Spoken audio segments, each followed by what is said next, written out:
Aló, hola. Muy buenas tardes. ¿Me escuchan? ¿Sí? ¿Está bien? Sí. Ok. Muy buenas tardes con todos. Bueno, como ya me presenté el doctor, mi nombre es Renzo Almeida, soy médico internista emergencista del Hospital Honorio Delgado.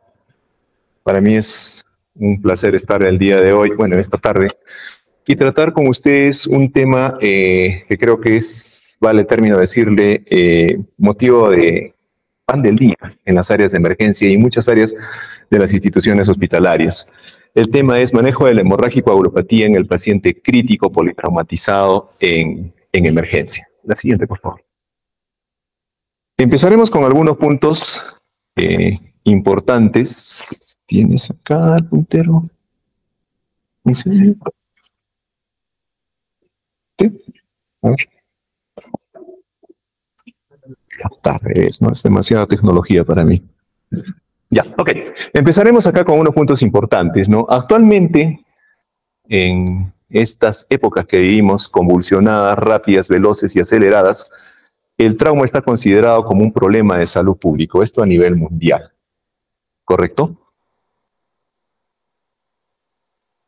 Tenemos que los pacientes politraumatizados, según estadísticas actuales, ocupan el 8% de las muertes anuales a nivel mundial. Y se ha demostrado en diversos estudios, también a nivel mundial, que los grupos etarios mayoritariamente comprometidos a nivel de trauma oscilan entre los 10 y 24 años de edad. ¿Y por qué ese grupo etario?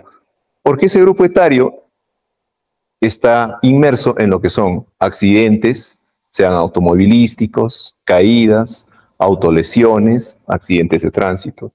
Y todos ellos conllevan a la presentación de coagulopatía y muchas veces a un sangrado inconversible que finalmente va a determinar con la muerte de este paciente. ¿Correcto? La siguiente. Estudios en diversas partes del mundo, hechos en décadas pasadas y corroborados actualmente, demuestran que 1/3 de todos los pacientes politraumatizados que llegan a las unidades de emergencia presentan una coagulopatía por trauma. O sea, si en este mes tenemos 100 pacientes politraumatizados, entre 30 y 35 pacientes van a tener coagulopatía por trauma, de los cuales, si no los tratamos adecuadamente, la gran mayoría va a fallecer. La siguiente, por favor. Entonces, en visto todo esto, han salido diversas recomendaciones a nivel mundial, tanto de las escuelas americanas como de las escuelas europeas. Una de las últimas guías que ha salido en el año 2023, la guía europea del manejo del paciente politraumatizado con coagulopatía y hemorragia, da diversas recomendaciones acerca del manejo de estos pacientes. ¿Ya? Lo que vamos a tratar acá son recomendaciones tanto americanas como europeas, que son generalmente las que mayormente se utilizan a nivel mundial, y tratarlas de resumir y planteárselas a ustedes como la forma, como una estrategia de manejo de estos pacientes politraumatizados. ¿Correcto? Entonces, una de las recomendaciones iniciales de estos pacientes politraumatizados es en lo que se refiere al transporte oportuno de estos pacientes. ¿Correcto? ¿Qué se requiere o qué se refiere con el transporte oportuno de estos pacientes?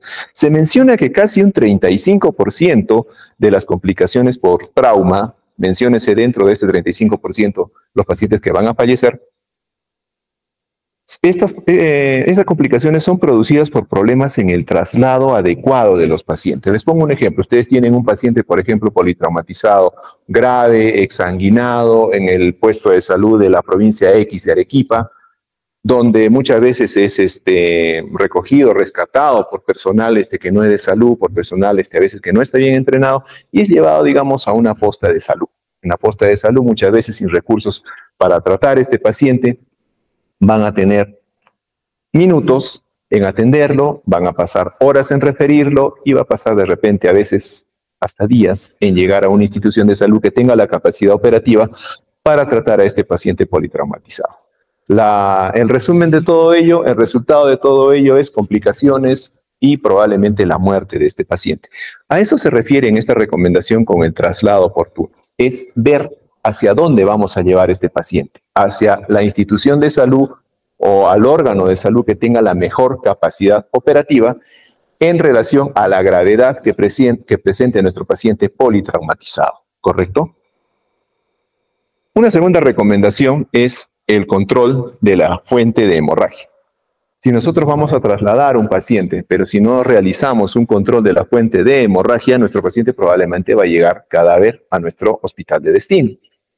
Un ejemplo que les pongo, un paciente que sufre un traumatismo con un automóvil a alta velocidad, donde sufre una amputación traumática de un miembro, sea miembro inferior o superior, donde no ha sido correctamente adecuado de repente el manejo del mismo o la cohibición de la hemorragia, sea por una compresión o por torniquete, nuestro paciente probablemente llegue exsanguinado al centro de salud, o ni siquiera al centro de salud, a la posta o de salud cercana a la zona del accidente, y probablemente vaya a fallecer.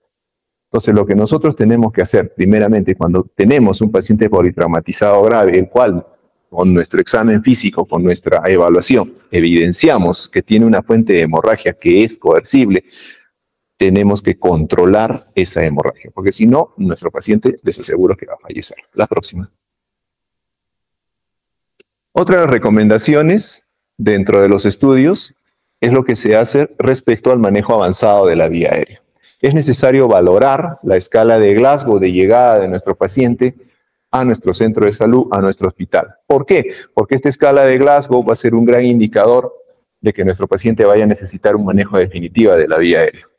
¿Con cuánto de Glasgow, en cuanto a esta escala, se nos ya indicativo de que nuestro paciente tenga que tener una intubación, tenga que ser manejado de repente con un ventilador mecánico? Una escala de Glasgow de menos de 8. Es imperativo que nuestro paciente ya sea intubado y manejado con ventilador mecánico.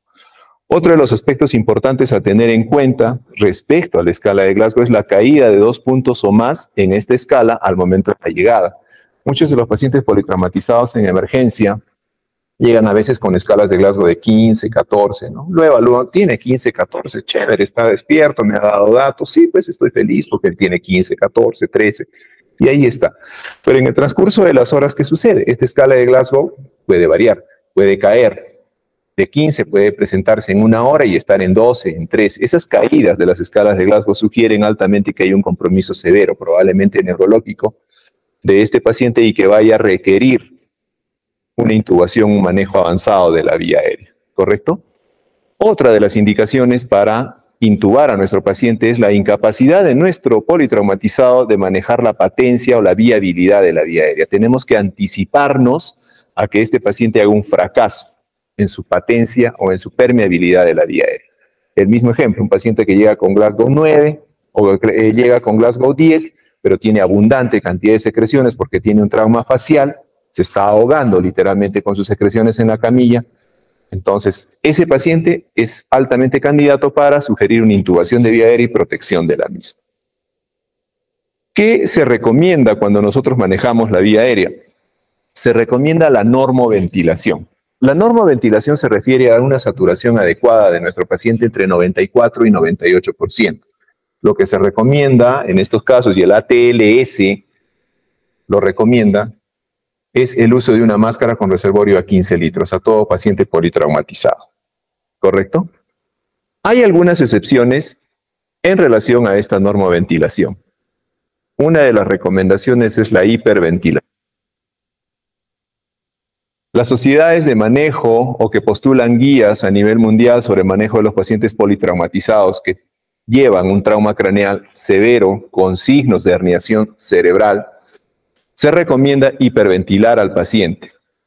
¿Qué significa hiperventilar? Significa llevar a una PCO2 entre 30 a 35 milímetros de mercurio durante por lo menos 30 minutos con control gasométrico adecuado en aquel paciente que sí tiene signos de herniación cerebral, vale decir, en aquel paciente politrauma craneal cerebral que está en riesgo de enclavarse.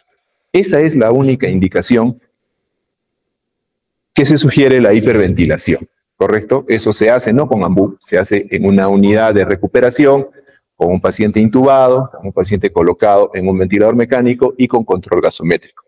Excepciones a esta hiperventilación. No vamos a hiperventilar, por ejemplo, en un paciente que no tiene signos de herniación cerebral. No vamos a hiperventilar, por ejemplo, en un paciente cuyo trauma craneal no ha sido severo. Solamente se hiperventila en aquel que tiene signos de herniación, de enclavamiento cerebral.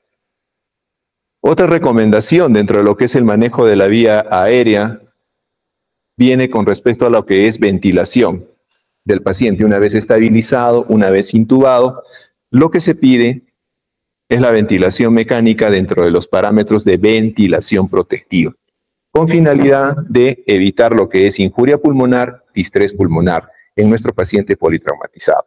Ventilación protectiva son parámetros, bueno, haciendo un resumen, son parámetros que se plantean en el ventilador mecánico respecto al volumen tidal, respecto a la PIP, respecto a la frecuencia respiratoria, respecto a la plató, con la finalidad de causar la menor lesión posible una vez intubado y ventilado nuestro paciente.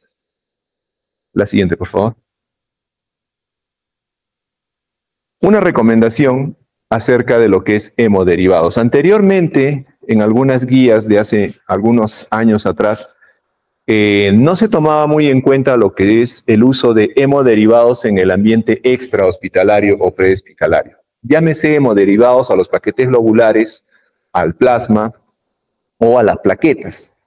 Cada uno de ellos, cuando se usa en el ambiente prehospitalario, tiene una determinada limitación, que es la limitación logística. O sea, el traslado, el tenerlos disponibles en ese momento para el uso de nuestro paciente politraumatizado. Hay diversos estudios que avalan el uso de estos hemoderivados, o sea, la transfusión de sangre o plaquetas o plasma en el ambiente prehospitalario, en nuestro paciente politraumatizado. Han demostrado que disminuyen la morbi-mortalidad, la exsanguinación y mejoran la sobrevivencia a las 24 horas. Entonces, si hay capacidad, si hay logística para el uso de hemoderivados en el prehospitalario, sí se puede hacer. ¿Correcto? Los estudios PAMPER y el estudio COMBAT son los estudios mencionados respecto a este uso de hemoderivados en el prehospitalario. Como les mencioné hace algunos segundos, reduce la mortalidad a las 24 horas, pero no a un mes. ¿Correcto? Y otro de los problemas, como mencionamos, la logística para el manejo de estos productos en el prehospitalario. La siguiente. Dentro de las guías de manejo de los pacientes politraumatizados y con coagulopatía en emergencia y en el prehospitalario, se tiene diversas escalas. Ustedes en internet, ustedes cuando revisen los estudios van a encontrar un montón de escalas que les van a dar pautas para el seguimiento y les van a dar el pronóstico del cuadro o de nuestro paciente. ¿Qué es lo que se recomienda o lo que hacen las recomendaciones en las guías? Nos dicen que no solo basarnos en una escala es necesario para evaluar el paciente. Ninguna escala tiene un valor total como pronóstico o como gravedad. Dentro de las escalas presentes, sobresale esta escala, que es el índice de shock. La siguiente, por favor. ¿Qué es el índice de shock? Es una escala de valoración de nuestro paciente politraumatizado que relaciona la frecuencia cardíaca y la presión sistólica. ¿Correcto? Es un ratio entre la frecuencia cardíaca y la presión sistólica. ¿Tiene valores normales? Sí. Se relaciona los valores entre 0,5 a 0,7. Que han demostrado los diversos estudios que el índice de shock, cuando presenta valores entre 0,8 a 0,1, se asocia con un porcentaje de transfusión masiva del 25%, radiología inversionista e intervención quirúrgica de 6,2 y 14,7 respectivamente. O sea, ¿qué significa todo esto? Significa que un índice de shock entre 0,8 a 0,1, nuestro paciente probablemente requiera transfusiones masivas, alta cantidad de consumo de hemoderivados.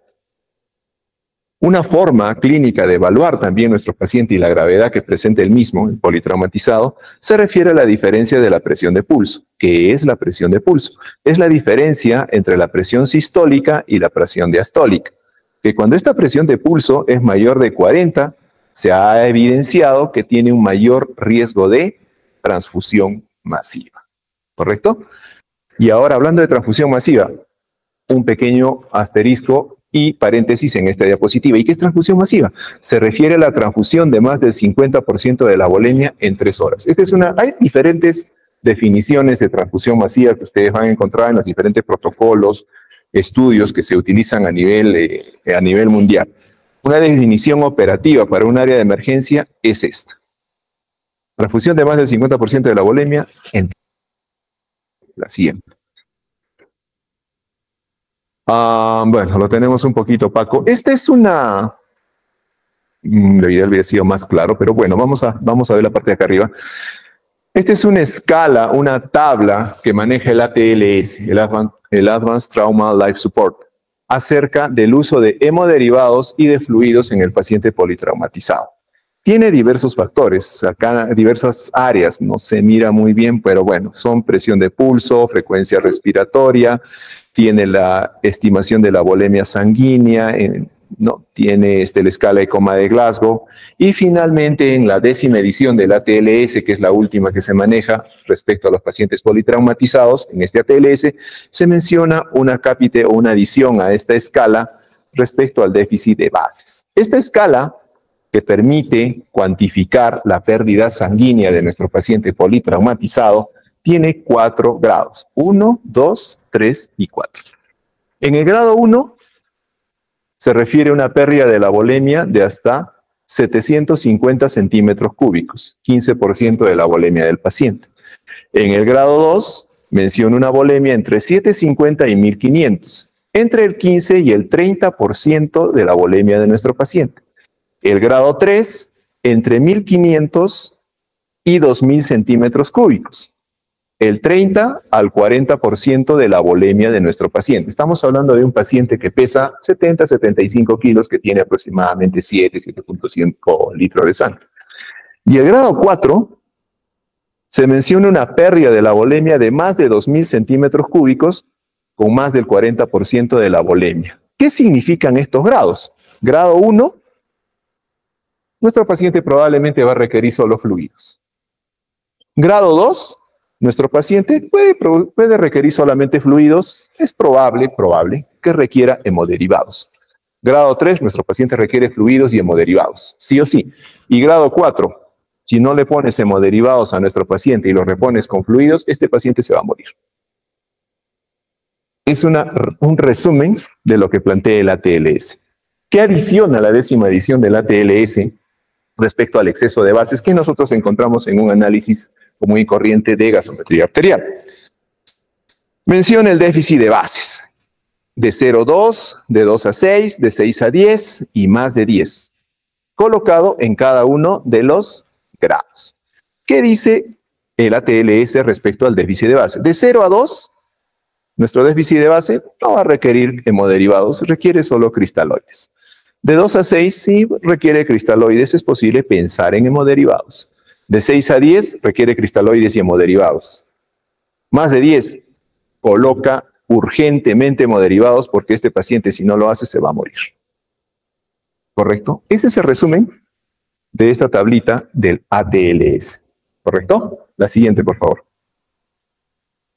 Otra recomendación importante es el monitoreo continuo de nuestro paciente. ¿Ya? ¿Correcto? Nuestro paciente, una vez que nosotros lo hemos estabilizado, una vez que nosotros tenemos el control de la vía aérea, hemos pasado fluidos y está mejor, nuestro paciente ha recuperado presión, ha recuperado saturación, estado de conciencia. No significa que lo abandonemos, no significa que dijimos, ya, bueno, está bien, ya me voy, sigo con otro paciente y lo veré de acá unas 2 o 3 horas. Nuestro paciente requiere un monitoreo continuo. Monitoreo de parámetros como la hemoglobina y el lactato. ¿Por qué el lactato? Es un marcador indirecto de la hipoxia tisular y es un marcador indirecto de anaerobiosis. ¿Qué significa eso? O sea, es un marcador indirecto de cuánto oxígeno me está dando mi paciente o cuánto oxígeno está llegando a los tejidos de mi paciente. ¿Correcto? Hay pacientes dentro de estos que tienen que ser monitorizados que ustedes les van a colocar fluidos en emergencia o en cualquier área de recuperación y los van a recuperar. Ese es un grupo. Un segundo grupo, ustedes le van a colocar fluidos o hemoderivados y ese paciente va a responder de repente en media hora, en 1 hora lo recuperan, pero a las 2 o 3 horas va a caer nuevamente la presión o las funciones vitales se van a deteriorar. Y otro grupo de pacientes que ustedes le ponen fluidos y hemoderivados y nunca mejora la presión, nunca mejora las funciones vitales. Generalmente los traumas recaen en uno de estos grupos. Y es el grupo 2, el segundo, o el grupo 3 que les he mencionado, que generalmente presentan los valores de mayor mortalidad. ¿Correcto? ¿Por qué? Porque quiere decir que el sangrado sigue siendo activo, que no se ha cerrado la fuente de sangrado y probablemente estos pacientes vayan a complicarse y fallecer en las próximas horas. Por eso se requiere monitoreo continuo. Respecto a la hemoglobina es un muy buen marcador, pero no la hemoglobina de inicio, no la hemoglobina de llegada del paciente. ¿Por qué? Porque ese paciente está deshidratado, está hemoconcentrado. Cuando ustedes obtienen una hemoglobina de un paciente politraumatizado que recién ha llegado al servicio de emergencia, probablemente el paciente está pálido y tiene una hemoglobina de 10 o 12. O está chocado y tiene 10 o 11 de hemoglobina. Pero esa hemoglobina no es real, ¿correcto? Lo real es cuando la hemoglobina en sus controles se hace de manera serial. A las 2 horas, a las 6, a las 8, a las 10. ¿Correcto? Ahí ustedes se van a dar cuenta la verdadera magnitud de pérdida de sangre y la caída de la hemoglobina cuando el paciente se ha exsanguinado o tiene un sangrado activo en el transcurso de las horas, ¿correcto? Y el lactato, como ya les mencioné, es un muy buen marcador de perfusión tisular. Cuando el paciente no recupera lactato en las primeras horas, cuando esa caída de lactato que está en 4, en 5, en 6, en 8, en 10, no se va recuperando en las horas, en las 12 horas se ha demostrado que la mortalidad, ni siquiera la morbilidad, la mortalidad del paciente es elevada. Hay estudios que relacionan la falta de caída de lactato dentro de las horas posteriores a la reanimación del paciente con la mortalidad del mismo. ¿Correcto? La siguiente, por favor. Reposición de volumen. Respecto a la cantidad de volumen colocado, uso de cristaloides y un concepto que es hipotensión permisiva. Hace muchos años atrás se planteaba que el paciente politraumatizado o cualquier otro paciente que esté en sepsis inclusive debía recibir cantidades grandes de volumen. Se transfundía 4, 5, 6 litros de cloruro, 7. Orgullosamente llegaban a la emergencia. Le he pasado 6 litros de cloruro frío, helado, porque estaba con fiebre. Y el paciente ahora tiene presión de 120, 60. El pobre paciente llegaba a las justas a la emergencia y al día siguiente fallecía por coagulopatía. Entonces, ¿qué se ha demostrado? Que el exceso de volumen a los pacientes es dañino. ¿Correcto? Se ha demostrado que cuánto se debe pasar volumen a un paciente politraumatizado. Entre 1000 a 1500. El ATLS les dice 1000. Algunas guías les dicen 1500. Pero ese es el estándar de volumen de fluidos que se debe dar de reanimación inicial a mi paciente. 1000 a 1500. Lo más rápido posible, sí. Apenas diagnosticada o diagnosticado el shock. ¿Correcto? Uso de cristaloides. Las guías europeas del año 2023 sobre coagulopatía y sangrado masivo siguen dándole un apoyo a nuestro querido y viejo cloruro de sodio. Sigue siendo el cloruro de sodio el fluido ideal para la reanimación, ¿correcto? No en grandes cantidades, de 4, 5, 6 litros. Les pide solo 1000, 1500. Un concepto a tener en cuenta, hipotensión permisiva, con algunas excepciones. ¿Qué es la hipotensión permisiva? La hipotensión permisiva es una forma de manejo del shock hemorrágico en los pacientes politraumatizados. ¿Qué nos pide la hipotensión permisiva? La hipotensión permisiva nos pide mantener una presión arterial sistólica entre 80 y 90 milímetros de mercurio en pacientes politraumatizados en shock. ¿Por qué? Porque se ha demostrado que estos pacientes, cuando nosotros los recibimos, los reanimamos y llevamos una presión sistólica más allá de 100, 110, 120, optimizando entre comillas la presión, los pequeños coagulitos que están dando las zonas de fractura, las zonas de lesión, salen disparados por la presión y sangran más y tienen mayor morbilidad. ¿Correcto? Esta hipotensión permisiva permite que esos coagulitos, con esa presión de 80 a 90 milímetros de mercurio de sistólica, haya perfusión en órganos adecuados. Cerebro, riñoncito, intestino, hígado. ¿Hasta cuándo se recomienda mantener hipotensión permisiva? Hasta que entre la cirugía de control de daños o la reanimación final de nuestros pacientes, como se dice criollamente en muchos artículos, hasta que cierren el caño de donde se escapa la sangre. Hasta ahí se recomienda la hipotensión permisiva. ¿Correcto? Pero no todo es bonito con hipotensión permisiva, porque tiene algunas excepciones. Yo no puedo utilizar hipotensión permisiva, por ejemplo, en un paciente politrauma craneal. No funciona. Cerebro es prioridad. Así sea politraumatizado, tengo que elevar la presión. Tengo que elevar la PAM entre 80 y 90 milímetros de mercurio. Hipotensión permisiva para un politrauma leve, moderado, severo, no va. Segundo, no puedo utilizar hipotensión permisiva en un abuelito. Los abuelitos de por sí son cardiovasculares. Así les diga, no, es un sano, el abuelito se corre de 2 kilómetros todos los días, toma su atorvastatina, nunca le han diagnosticado que tenga un problema cardiovascular. El envejecimiento del sistema vascular, el envejecimiento del encéfalo, el envejecimiento renal y cardíaco son propios inherentes a la edad. Corre la relación. Paciente mayor igual paciente cardiovascular. En ellos no van a utilizar hipotensión permisiva. ¿Correcto? Son excepciones a esta definición. La siguiente, por favor. El tipo de fluidos a utilizar. Las recomendaciones me dicen, uso de solución fisiológica, cloruro de sodio. Lactato Ringer, sí, es posible utilizar en aquellos pacientes que tienen acidosis severa. Los politraumas cuando llegan a emergencia llegan acidóticos, ¿correcto? En esos pacientes sí puede utilizar lactato Ringer. La guía europea del año 2023 no recomienda el uso de lactato Ringer en pacientes politrauma, porque el lactato Ringer es hipotónico. Vimos en anteriores diapositivas que en todo politraumatizado los fluidos hipotónicos no se utilizan.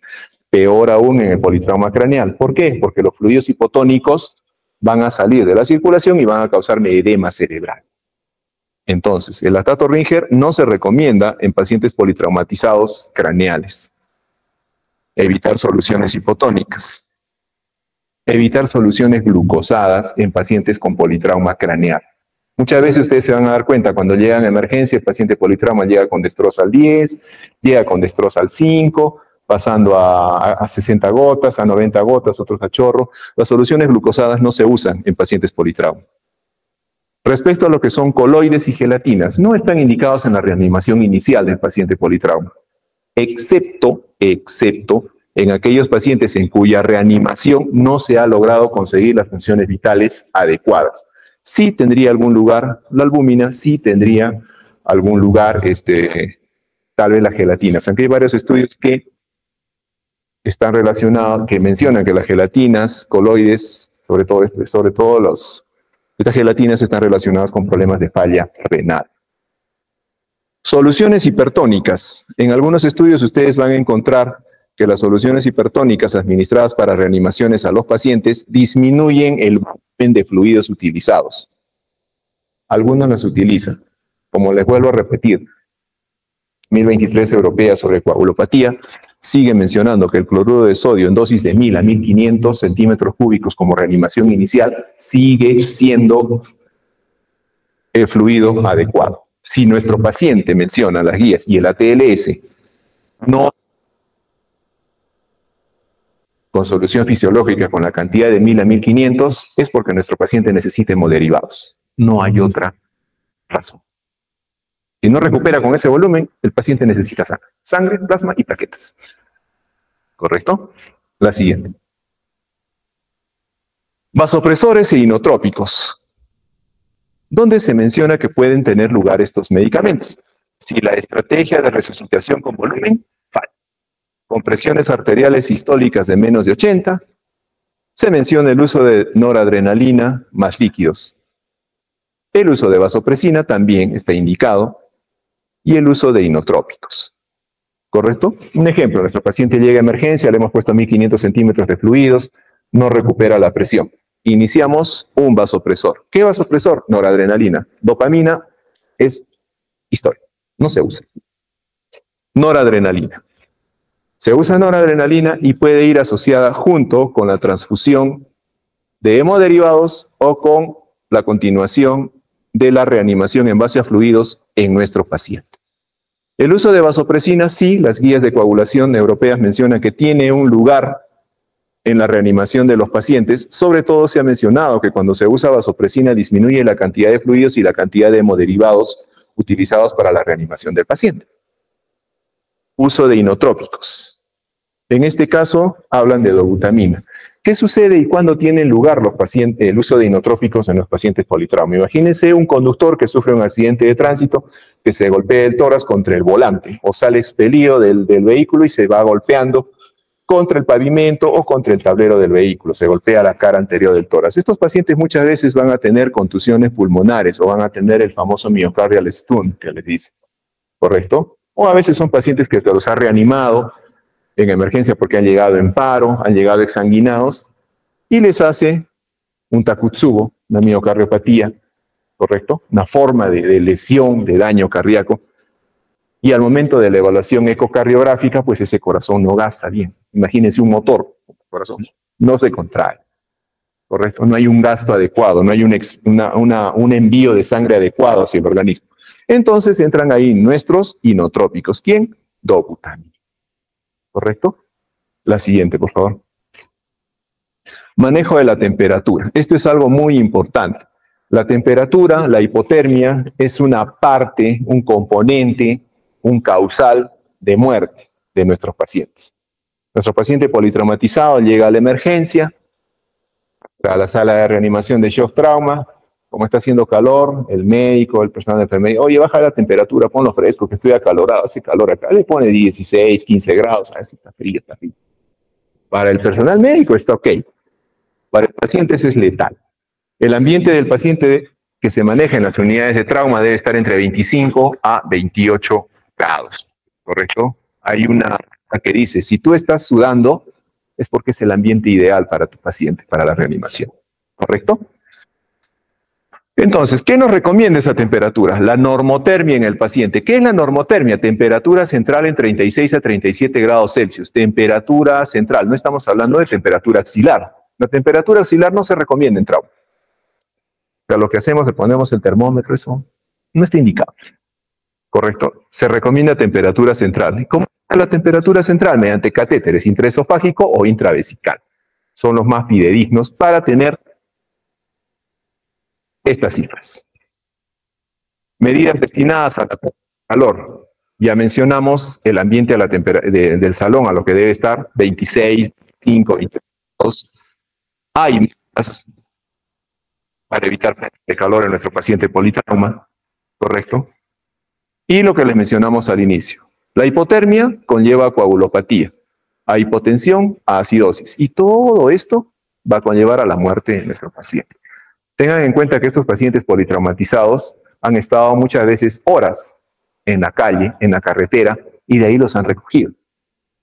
Si ya ese paciente tuvo una hipotermia, antes de que lleguen los bomberos, tuvo hipotermia porque lo trajeron en un vehículo de repente de ambulancia que no tiene calefacción, como son la mayoría de nuestros vehículos.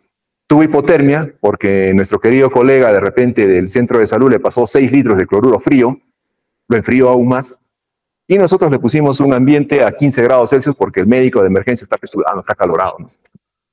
Entonces, con todo eso, ese paciente de seguro que se va a morir. No de repente inmediatamente, pero a los días posteriores va a ser coagulopatía y se va a morir. Eso es un hecho. Entonces, traten siempre de evitar la hipotermia en nuestros pacientes. Igual también la hipertermia. La hipertermia en el paciente politraumatizado, sobre todo en el craneal, es letal. Hay estudios que mencionan que la elevación de temperatura central en relación a la temperatura cerebral es casi de 2 grados Celsius. O sea, si ustedes tienen una temperatura central de 37, arriba tienen 39. Si tienen 38 en central, arriba tienen 40. O sea, literalmente lo están friendo al cerebrito. ¿Correcto? Entonces, siempre llevar a la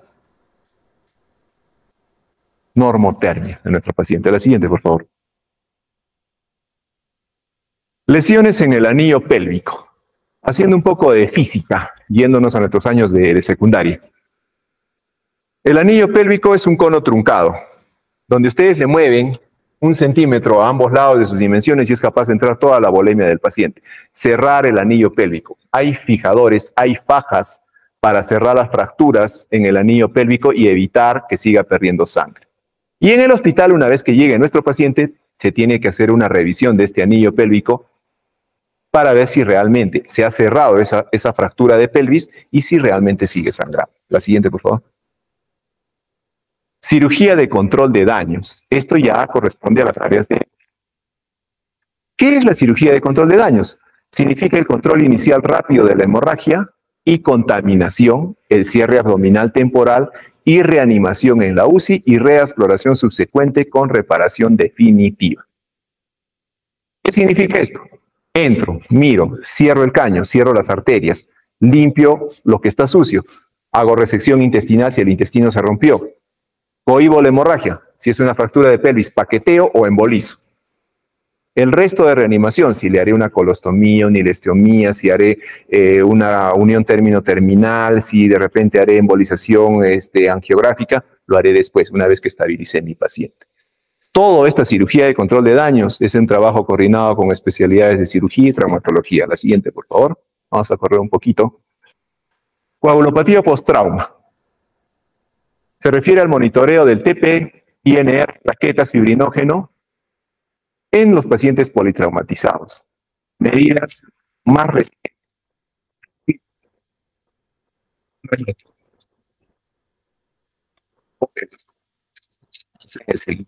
La monitorización de los factores de coagulación y de la coagulación en tiempo real. La siguiente, por favor. Recomendaciones acerca de plaquetas.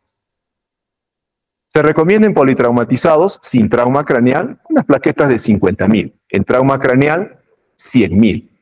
La reposición de estas plaquetas tiene que ser en relación con hemoderivados, sangre y plasma, en relación 1:1:1. ¿Qué significa este 1:1:1? Una aféresis plaquetaria, unidades de plasma en relación a 15 a 20 centímetros cúbicos por kilogramo de peso y un paquete globular. Eso es esta relación 1:1:1. Esto ha demostrado que disminuye la mortalidad y exsanguinación de nuestros pacientes. La siguiente, por favor. Hemoglobina. ¿A dónde llevamos nuestra hemoglobina? ¿Cuál es nuestro objetivo? En todo politraumatizado, sin trauma craneal severo, sin infarto agudo de miocardio, sin que sea mayor, 7-9. Trauma craneoencefálico, paciente mayor, paciente diabético, paciente cardiópata, de 9-10. ¿Correcto? A eso se refiere que no se debe olvidar el tipo de paciente sobre el cual estamos tratando. Hay un punto sobre reinfusión de sangre autólogo. Ustedes pacientes hacen derrames pleurales, ¿no es cierto? No, hacen hemotórax. Algunos plantean la reposición de esta sangre que se encuentra en las cavidades, sea abdominal o sea torácica, mediante filtros y la reinfusión al paciente. Ha demostrado menor uso de derivados. Sí es posible hacerlo. La siguiente. Agentes antifibrinolíticos. Nuestro querido y conocido ácido tranexámico. ¿Quién lo avala? El estudio CRASH 2 y el estudio CRASH 3. ¿Qué dice el CRASH 2? Todo paciente politraumatizado en shock debe recibir ácido tranexámico, si es posible en el prehospitalario, a dosis de 1 gramo en 10 minutos y 1 gramo en las 8 horas restantes. ¿A quiénes se pone? Todo paciente politraumatizado en shock dentro de las 3 primeras horas de trauma. Más allá, la cuarta, quinta, sexta, ácido tranexámico cada 8 horas, eso no sirve. ¿Quién lo avala? El estudio CRASH 2. ¿Qué dice el CRASH 3? Lo mismo que ustedes tienen acá, pero en pacientes con trauma craneal. ¿Correcto? Lo siguiente, por favor. Un minutito y acabamos. Esto es una relación, lo que les mencioné hace unos minutos. Plaquetas, plasma fresco y paquete globular. 1:1:1. Fibrinógeno. El uso de fibrinógeno también está recomendado. 2 gramos endovenoso cuando hay hipofibrinogénemia menor a 1.5 gramos por decilitro. La siguiente, por favor. Factores de coagulación 7. El factor de coagulación 7 activado. No es recomendado. Hay cuadros de coagulopatía cuando se usa este factor. No está a disposición en muchas unidades hospitalarias. Es caro. ¿Ya? ¿Correcto? Y no está indicado en trauma craneal. Una única indicación que tiene solo si las medidas iniciales de control de la hemorragia no funcionan. Medidas iniciales se refiere a compresión, se refiere a fluidos, se refiere a noradrenalina, lobutamina. La siguiente, por favor. Politraumatizados y anticoagulación. Este es un pequeño acápite sobre lo que son inhibidores de la vitamina C, el uso de warfarina y los nuevos anticoagulantes orales, que eso vamos a ver. Nuestra pirámide poblacional se está invirtiendo, hay más viejitos que jóvenes. En los inhibidores de warfarina, ¿qué se recomienda? Coprotrombina, que tienen caída del INR. Si no tienen, el plasma fresco, y le ponen vitamina K, 10 miligramos. Los nuevos anticoagulantes orales, 2 tipos, inhibidores directos de la trombina, que es el dabigatran, e inhibidores del factor XA, apixaban, rivaroxaban, edoxaban. no tienen un antídoto específico. En el caso del dabigatran, un anticuerpo monoclonal que es el idarucizumab, que sí se puede utilizar. ¿Correcto? En el caso del apixaban es andexanet alfa, creo, si no me equivoco. Sí, andexanet alfa. Pero son caros. Acá no lo tenemos. De seguro creo que tiene sobre el dabigatran. ¿Qué se puede hacer con ellos? Dice las guías, concentrado de complejo protrombínico. Dice las guías, si no tienes concentrado, plasma fresco. Si no tienes plasma fresco, ponle vitamina K, ponle fluidos. En el caso del dabigatran, es sensible a la diálisis. El objetivo en el trauma es la reversión de la anticoagulación, definiendo si es un sangrado mayor o menor. ¿Cuándo tenemos estos problemas? La siguiente, por favor. Lo que mencionamos sobre las medidas de reversión y anticoagulación de los nuevos SACO y vitamina K, lo siguiente. Lo mismo. La siguiente, por favor. Reversión de la anticoagulación con los SACO, concentrado de complejo protrombínico es lo ideal, plasma fresco en segunda opción y asociación de vitamina K. La siguiente, por favor. Muchas gracias.